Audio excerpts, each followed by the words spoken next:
Salut les Anacalypsiens, Salut à tous. bienvenue dans cette nouvelle vidéo d'Anacalypsie. Aujourd'hui on présente un nouveau manga. Il y a quelques temps on avait présenté le manga Défense Divide, dont vous aurez en 2024, enfin à partir de 2024, des vidéos sur le manga Défense Divide, un peu à la manière que je fais actuellement avec Demon Slayer. Voilà, et du coup cette vidéo présentation d'Achille 21 va vous permettre de découvrir le manga dans sa globalité. On va pas spoiler pour ceux qui ne connaîtraient pas le manga, parce que je me doute bien que comme pour Défense Divide, ce ne sont pas des One Piece, Fairy Tail, Naruto, Bleach, Demon Slayer, My Hero Academia, Dragon Ball, c'est pas les trucs ultra célèbres que tout le monde connaît ou quasiment. Voilà, pour laisser aux gens de découvrir aussi par leurs propres moyens ces mangas-là. On évite de rentrer trop dans les détails jusqu'à ce que, pour Achille 21, quelques temps après que j'aurai euh, présenté cette vidéo, on pourra parler également du manga chapitre par chapitre, ou enfin on verra, comme je fais avec Demon Slayer également, et comme j'aurais commencé à faire avec Défense Divide. Bref. Du coup, on va pouvoir débuter la vidéo.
Donc ce manga est scénarisé par Richiro Inagaki et dessiné par Yusuke Murata.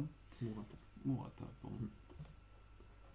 Le manga est édité par Shueisha. Shueisha. Notamment prépublié par Weekly Shonen Jump au Japon et chez Glénat en France. Le manga est sorti en 2002 et 2009 avec 37 tomes. Et donc sur les 37 tomes, j'en ai 26. D'ailleurs, j'attends justement d'avoir fini d'avoir les 37 tomes pour faire des vidéos. Mais ça devrait venir prochainement. Bref, le manga possède également un animé plutôt bon. Alors, je peux vous dire que si je dis qu'il est plutôt bon pour moi qui déteste les animés, c'est que vous pouvez regarder. Moi je trouve juste fantastique. Voilà, parce que moi je déteste ça, les animés. Donc si je vous dis que vous pouvez regarder, c'est que vous pouvez. Mais vous allez voir qu'il y a un énorme défaut à l'animé. Alors du coup, animé réalisé par Masayoshi Nishida, produit par Nihon Ad Systems. Notamment, l'animation est faite par le studio Gallo. L'animé lui est sorti entre 2005 et 2008 avec 145 épisodes. Et si vous avez bien écouté ce que Madame Apocalypse a dit juste avant, il y a quelque chose qui vous devrait vous tilter. Je vous laisse quelques secondes pour trouver. J'espère que vous avez trouvé. L'animé s'est terminé en 2008. Le manga s'est terminé en 2009. Et ouais, petit problème.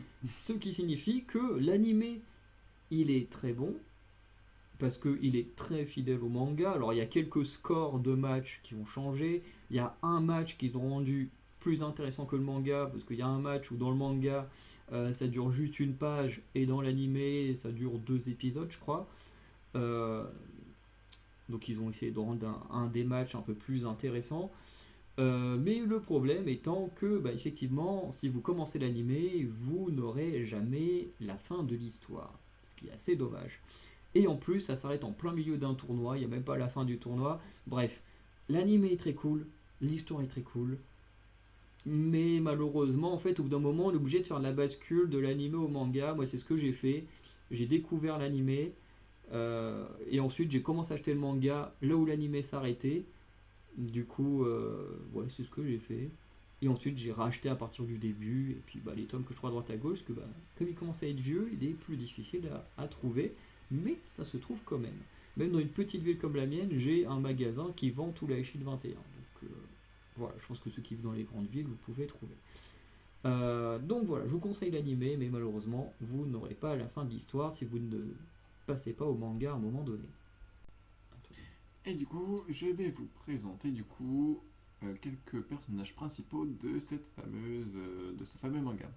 Donc, on suit principalement les aventures de l'équipe des démons Devil Bat, dont notamment 4 personnages en particulier. Ryukan je sais plus parler moi. Mhm. Ryukan Kurita, donc un joueur de ligne puissant, mais au grand cœur. Yoichi Hiruma, le quarterback un peu démoniaque. Tairo Raimon, un as de la réception, aux rêves brisés, le pauvre. Mhm. Et Sena Kobayakawa, qui est nul autre que Aishid 21, le running back plus rapide que la lumière. Et du coup, qui est obligé de mentir pour éviter de ne pas se faire trucider. Exactement. Du coup, c'est quoi qui est un héros assez particulier. Même Yoshi Hiruma. D'ailleurs, je vous conseille même une très bonne vidéo de Yajin Analyse sur le personnage de Yoshi Hiruma qui est plutôt intéressant. C'est très rare de voir des vidéos Aishid 21 sur YouTube, donc Mais regardez la fin de Aishid 21 pour mieux comprendre sa vidéo, oui, oui, sinon vous n'allez pas comprendre certains trucs. oui, c'est sûr. Donc voilà. Donc ensuite, on va suivre différentes étapes dans le manga, dont on va en énumérer certains sans trop entrer dans les détails. Le but étant de vous présenter un petit peu ce qui se passe dans le manga, sans vous spoiler, un peu comme j'avais fait avec Défense des Veils, où je vous avais présenté les grandes étapes du manga sans entrer dans les détails et vous dire trop ce qui se passe dedans. Du coup, au début du manga, on a la formation des Devil Bat. D'abord composé uniquement de Hiruma et Kurita. Bon, à deux sur un sport où tu es censé minimum être 11, c'est pas beaucoup. Et du coup, on va avoir un certain nombre de matchs dans cette première partie, notamment contre les Hojo White Knight qui vont devenir les rivaux des démons. On verra également les Sphinx de Tayo, ou encore les Nazaliens, donc une équipe américaine qui va mener à ce que le maître d'Anacalypsie va vous expliquer et qui mènera également à la version définitive des Devil Bats. Mais ça, je laisse le maître d'Anacalypsie expliquer. Donc, à un moment du manga, l'équipe des démons Devil Bat va être exilée aux USA et vont devoir participer à la marche de la mort afin de devenir meilleurs en prévision du grand tournoi qui va arriver. Étant le dernière occasion pour Hiruma Kurita de se rendre à la Christmas Ball, donc un tournoi très réputé et très connu, Mm. euh, En gros, c'est l'objectif du manga. Voilà. d'arriver à la Christmas Ball. C'est l'objectif. C'est gagner le Christmas Ball. C'est le tournoi ultime pour tout adolescent japonais. Yes. Alors, durant cet entraînement, l'équipe inclura un nouveau membre et de retour au Japon, nous avons l'officialisation des démons Devil Bat. C'est ça. Une fois arrivé, une fois revenu. C'est ça. Avec du coup la version finale du groupe. Du coup, avec tous les membres qui ont participé à cette fameuse marche de la mort. Du coup, une fois de retour au Japon, nous avons le fameux tournoi d'automne avec d'abord les matchs du tournoi de Tokyo où trois équipes auront l'occasion de se qualifier pour la suite puisque ça fonctionne un peu spécialement puisque les deux en gros c'est un tournoi par étape. Il y a des tournois partout dans le Japon Et ensuite, les vainqueurs de ces tournois se retrouvent pour un autre tournoi. Et là, le gagnant va affronter les grands champions du Japon au Christmas Ball. C'est c'est un peu particulier, mais j'aime bien un peu leur système. Voilà. Et voilà, on va pas entrer plus dans les détails que ça pour ici. Attends. Ensuite, nous avons un autre tournoi qui mélange les meilleures équipes des différentes régions du Japon et le vainqueur ira à la tant convoitée Christmas Ball. Je crois que tu voulais dire un truc. Non, non, Non, pas non, tout de suite. non, bah, c'est moi qui imagine. Et du coup, les tenants en titre de cette de la Christmas Ball est les Teikoku Alexander. C'est ça, qui n'ont jamais perdu le Ah. Christmas Ball depuis leur début. Donc c'est une équipe trop balèze. Mm.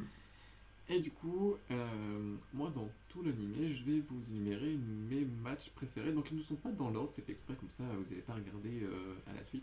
Mm.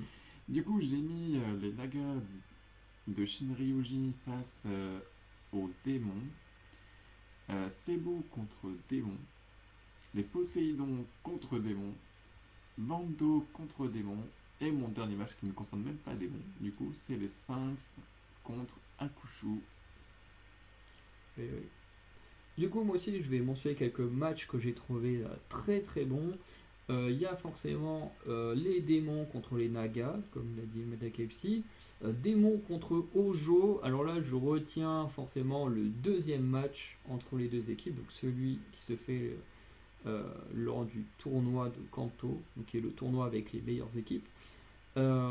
Ensuite, Démon Akushu, qui est incroyable, j'aime trop ce combat. Teikoku, quand ils font la Christmas Ball, incroyable. Et c'est vrai qu'il y a quelques matchs où Démon n'est pas là qui sont très bons, et je pense notamment au Caméléon contre Poséidon, match alors qui n'est pas forcément intéressant pour le match en lui-même, mais parce que la finalité du match va mener à une des scènes les plus marquantes du manga, notamment comme tous les mangas. Vous savez, les auteurs, ils permettent à des gens de voter sur des trucs genre en mode quel est votre personnage préféré, machin. Ou là, il y avait un truc sur les scènes les plus marquantes, et notamment la conclusion du tournoi entre Poséidon et Caméléon était l'une des scènes les plus marquantes, les plus choquantes auprès des lecteurs d'Achille 21. Et j'avoue que moi, c'est une des scènes que je trouve les plus touchantes également. Bref. Et du coup, j'aime beaucoup ce match, pas pour le match en lui-même, mais plus pour sa finalité également. Et bien sûr, pour la suite du manga, nous avons un nouvel entraînement spécial des démons, du coup qui va être entraîné par tous les meilleurs joueurs du Japon afin d'affronter les Teikoku Alexander lors du fameux Christmas Ball. Voilà, qui est un match que je recommande. Et effectivement, le maître d'Akepsi a plutôt raison. Allez voir, enfin, voyez le manga, lisez le manga, ou voyez au moins l'animé en entier avant d'aller voir la vidéo de Yajin Analyse, parce qu'effectivement, il mentionne des trucs sur certains persos de la fin du manga, et c'est mieux du coup d'avoir son propre avis également avant. Oui, puis même si vous voulez pas vous faire spoiler, dans sa vidéo, il va en faire, sans le vouloir, il va faire quand même du spoil. Oui. Donc, lisez le manga et regardez l'animé, puisque certaines choses y sont, et dans les deux œuvres, il y a des choses qui n'y sont et d'autres qui n'y sont pas. C'est ça. Et du coup, ça s'est arrêté où? Voilà. Oui, moi j'avais. Ah non, il t'a pas enregistré. Oui, du coup, je me rappelle plus. Bon, tant pis. C'est pas grave. Ah, moi j'avais dit quelque chose et du coup. Ah, tu utilises juste pour conclure. Ah, bah c'est bon, d'accord. Ouais, Donc, t'as pour juste dit ça. conclure. Pour conclure, le manga se termine avec la création d'une Dream Team japonaise afin de participer à la World Young Cup et surtout de vaincre les États-Unis, les créateurs et maîtres de ce sport. Malheureusement, sur cette phase, on ne retient que les matchs US et Japon. Non, je suis pas d'accord. Il y a un match aussi qu'on peut voir, c'est le match Allemagne-Japon. Oui, mais ça dure à peine une page. Et on peut voir aussi un tout petit peu le match Ah oui. Russie-Japon. Mais Moi je trouve que le match Russie-Japon était très drôle parce que quand on voit pour lequel les Russes jouent, j'ai vraiment adoré quand ils se font comment ils se font mener par la vie. Après, oui. Après, moi, c'est juste que quand je regarde la World Cup, moi, il n'y a que la finale qui m'intéresse. Le reste, Oui. oui. Après, c'est vrai que Russie-Japon, ça passe. Mais les autres, c'est quand même assez oubliable. Je De toute te façon, pour moi, je trouve que cette partie-là est un peu en trop dans le manga. Mais bon, elle est très bien, mais je trouve qu'elle est quand même un peu en trop. Je tiens à préciser une chose parce que, comme Farandar l'a dit un tout petit peu avant, euh, on a parlé des Taikoku Alexander, non, c'est toujours pas ça. C'était Des Goku Taikoku, Alexander. Taikoku, Taikoku Alexander.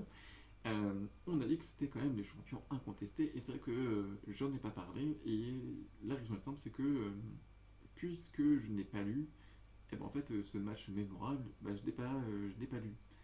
Et c'est pour ça d'ailleurs que j'en fais pas mention, parce que vous pourrez très bien penser que je n'ai pas du tout aimé ce, cet arc du manga, alors que non, en fait, pas du tout, je ne l'ai pas lu. Donc c'est pour ça, je voulais faire une petite parenthèse, parce que bon, ça me semblait important quand même de le noter, parce que de ce que j'ai pu voir sur quelques pages, il est vraiment incroyable. Et je conseille vraiment de le lire jusqu'au bout. Hmm. Donc voilà. Voilà. Donc, on va pouvoir passer à la conclusion. Du coup, on conclut la vidéo. Alors, voilà un peu la présentation d'Aishid 21. J'espère que ça vous aura donné peut-être envie de lire le manga ou regarder l'animé. En tout cas, moi, je suis un grand fan. Et Aishid 21, pour moi, je pense, restera mon manga préféré. Pas parce que c'est le premier que j'ai découvert, parce que je pense que le premier manga que j'ai dû découvrir, bah forcément, c'est Détective Conan quand j'avais moins de 10 ans. Après, ça a été Fairy Tail. Techniquement, c'est même pas le premier. C'est même pas effectivement ton premier manga que t'as découvert. Vas-y, dis c'est quoi? C'est tout simplement Pokémon. Ah oui, il y a eu Pokémon. Mais Pokémon, j'en ai pas tant de souvenirs que ça. Enfin, d'avoir autant comme Détective Conan. Je me souviens encore de moments où, quand je rentrais de l'école ou du travail, je regardais Détective Conan, chose que je ne faisais pas pour Pokémon, même si j'aimais beaucoup Pokémon aussi, forcément. Euh, et Yu-Gi-Oh aussi, que j'ai connu très tôt. Euh, Après, je connais un peu Fairy Tail une fois ado, mais Aishid 21, c'est vraiment le manga qui m'a fait aimer les mangas. Parce que avant ça, forcément, j'aimais Détective Conan, Pokémon, Yu-Gi-Oh! Mais j'avais pas une passion du manga.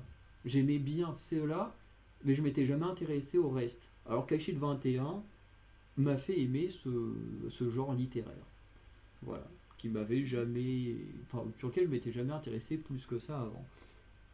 Et du coup, j'ai une question pour toi parce qu'on n'a pas dit nos raisons, mais pourquoi tu as aimé justement H21?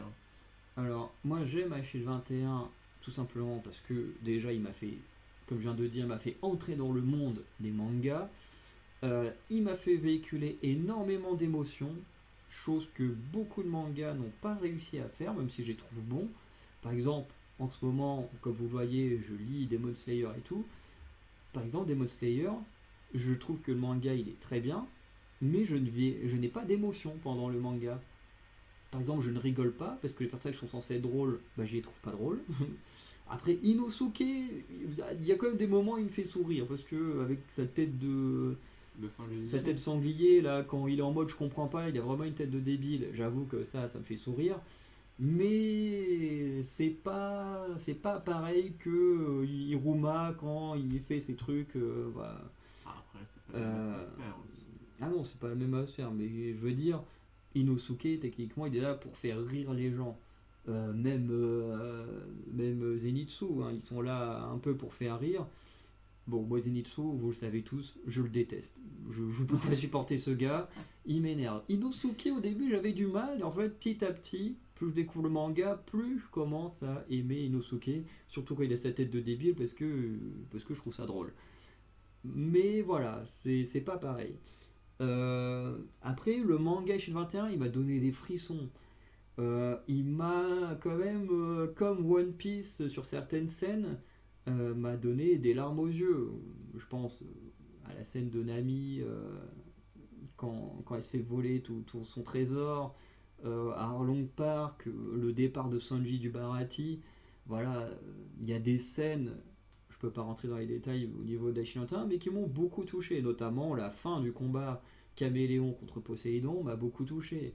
Il y a une scène entre les membres des Hojo White Knight qui m'a beaucoup touché aussi. Euh, et surtout, je dirais que le dessin est incroyable.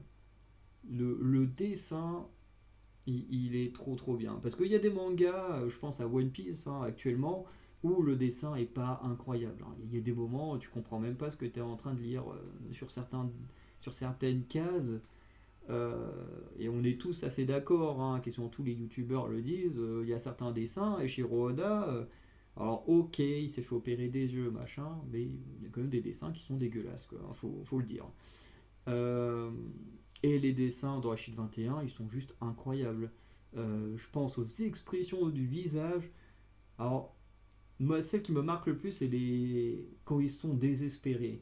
Les visages de désespoir, mais ils sont tellement bien dessinés Que ça devient comique. que c'est marquant. Et franchement, le manga est trop trop bien dessiné. L'histoire, elle est très cool. Alors, effectivement, je trouve que la fin il est peut-être un peu en trop, mais il reste quand même très cool parce que tu vois tous les rivaux, tous les personnages que tu as kiffé ou détesté qui d'un coup font équipe. C'est quand même cool, mais je pense que s'arrêter après la Christmas Ball, qui était l'objectif du manga, était suffisant. Alors, se demander s'il n'y a pas les éditeurs derrière qui se sont dit allez hop, on va pousser un peu plus loin pour faire un peu plus d'argent. C'est quelque chose qui ne m'étonnerait pas du tout. Euh, mais voilà. Et puis bon, t'as des persos comme Iruma qui n'existent dans aucun autre manga et qui sont juste kiffants à suivre, quoi. Ok, très bien. Donc voilà, c'est très détaillé, mais voilà. Chez le 21, c'est mon chouchou. Du coup, juste avant de conclure, on va juste répondre à deux questions chacun. Et que ceux qui connaissent Achille 21, vous pouvez répondre également. D'abord, quel est ton, et pour vous aussi, personnage préféré au sein des démons d'Evilbat? Au sein. Hmm. Que parmi les démons. Ah, je dirais Senako Ayakawa. Ok. Pour le réseau que c'est juste un arbre, que j'aime beaucoup l'image qu'il en a fait et du développement qu'il en a eu. Alors, De faire effectivement. d'un personnage vraiment là-bas qui n'a pas forcément sa place dans un rôle principal. Et qu'au final, petit à petit, on le met quand même sur la scène des grands joueurs. Et j'ai trouvé le développement du personnage vraiment bien fait. Et on voit vraiment l'amélioration. Mm. Et je trouve que comparé par exemple à Iruma ou à Kurita, cette amélioration n'est pas là parce qu'ils ont déjà les connaissances. Alors que là, on suit un jeune joueur et on va le voir tout au long de sa, enfin, en gros, tout au long de sa carrière de lycéen à jouer. Oui, parce que c'est vrai que Hiruma et Kuwaita ont un développement de personnage intéressant, mais du coup qui n'est pas lié au jeu en lui-même. Donc c'est pour ça, je l'aime beaucoup, c'est Nakobaika. Alors, j'avoue que, ouais, pour moi, c'est difficile parce qu'effectivement, Achille 21, enfin, du coup, Senako Ekawa, est un perso que j'aime énormément, justement parce qu'il a tout ce côté où il passe d'une petite merde à un joueur excellent, mais en apprenant sur le tas, parce que il sait pas dire non. Voilà, du coup, il se retrouve embrigadé dans des trucs. Et encore, on a parlé que des matchs, mais où il se Les retrouve. entraînements, c'était une torture pour lui. Ah oui, il se retrouve toujours dans des situations. Donc, ouais, je pense que Senna, il est assez touchant. Euh, D'une certaine manière, il me fait un peu penser à Tenjiro, qui a ce côté très gentil, très doux, Oui, et du coup, qui fait des choses bien, il se retrouve toujours dessus. mais voilà. Et c'est des persos assez similaires. Bon, sauf qu'il y en a un qui existe depuis bien plus longtemps. Et du coup, deuxième question pour tout le monde. Du coup, quel est ton personnage préféré, mais hors démon? Pas forcément préféré du manga, mais si on enlève démon, du coup, lequel perso tu préfères? J'hésiterai entre deux, j'hésiterai entre Agon Mhm. et Shin. Ok. Mais j'irai partir comme plus sur Agon, puisque c'est vrai que le développement de Agon, je le trouve plus. Bah, en fait, c'est un peu l'inverse de Senna en fait. Donc, je trouve que les deux combattent bien ensemble. Mhm. Comparé à Shin, du coup, c'est vraiment la perfection absolue en gros. Et c'est un peu dommage qu'ils ont fait cette image de lui, sans En fait, perfection. avec Shin, ils ont voulu raconter un truc euh, particulier. C'est que t'as beau être. En fait, justement, en plus, ça colle bien avec Agon, dont tu parlais. C'est que Agon, il est très doué, c'est un génie, et du coup il est tellement doué qu'il décide de rien branler. Et en fait il se repose uniquement sur ses lauriers en mode voilà, moi je suis un génie, J'ai des capacités. donc j'en branle pas une. Et Shin en fait c'est tout l'inverse. C'est que lui, il sait que c'est un génie, mais il va quand même s'entraîner à mort pour toujours être encore plus fort. Et en fait, Shin est là pour montrer le parallèle que parmi les sportifs, il y en a effectivement qui vont être très doués et se reposer sur leur laurier, tandis que certains d'autres vont être extrêmement doués également, mais ils vont quand même se dire qu'ils ont des défauts et toujours tenter d'être encore meilleurs que ce qu'ils sont déjà. Et pourtant, Shin, quand on le voit dans le début, c'est déjà un monstre. Et il arrive à être encore pire. Hein. Même à la fin, c'est un monstre. Ah oui, Non, en vrai, je pense que ce qui ferait pencher quand même la balance plus sur Agon, c'est que j'aime son côté un peu ténébreux.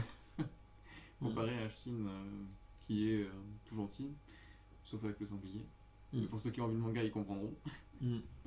Mais du coup, j'aime beaucoup la façon d'Agon de se comporter avec son équipe et avec les autres personnes qui sont autour de lui.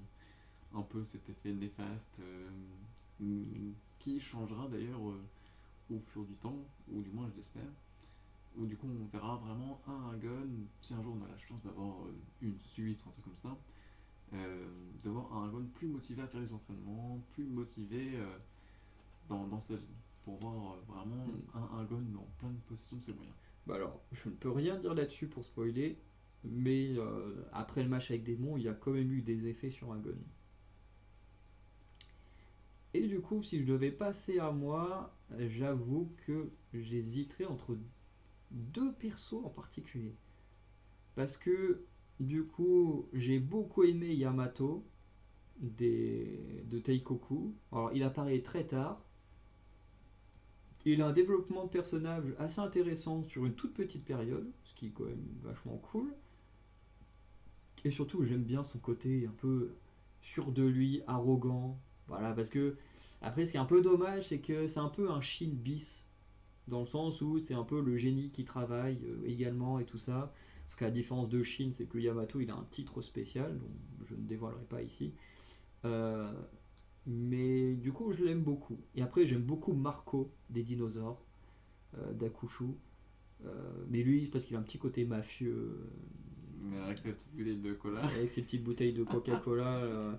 Mais son perso est extrêmement intéressant parce que globalement, tout le monde veut gagner le Christmas Ball pour différentes raisons. Et celles de Marco sont peut-être les plus. Celles qui peuvent sont un peu les plus idéalistes, je trouve. Et notamment, il est même prêt à aller extrêmement loin. Je vous expliquerai pas pourquoi, mais ce mec va très très loin pour réaliser son propre rêve à cause d'une promesse qu'il a faite. Et je trouve la personne Marco très intéressant, notamment en termes d'adversaire de Senna. Parce que, et c'est d'ailleurs Senna qui trouve que Marco est un de ses adversaires les plus compliqués, parce que Senna a toujours des adversaires qui lui cassaient la gueule, qui lui faisaient des plaquages ou qui étaient violents comme Agon. Par contre, Marco, c'est son seul adversaire qui ne plaque pas, qui a une technique bien spéciale, mais qui n'est pas violent. Enfin, il y a de la violence dans son équipe, mais ça ne vient jamais de lui. Pourtant, il est extrêmement dangereux sur le terrain, mais il n'est pas violent.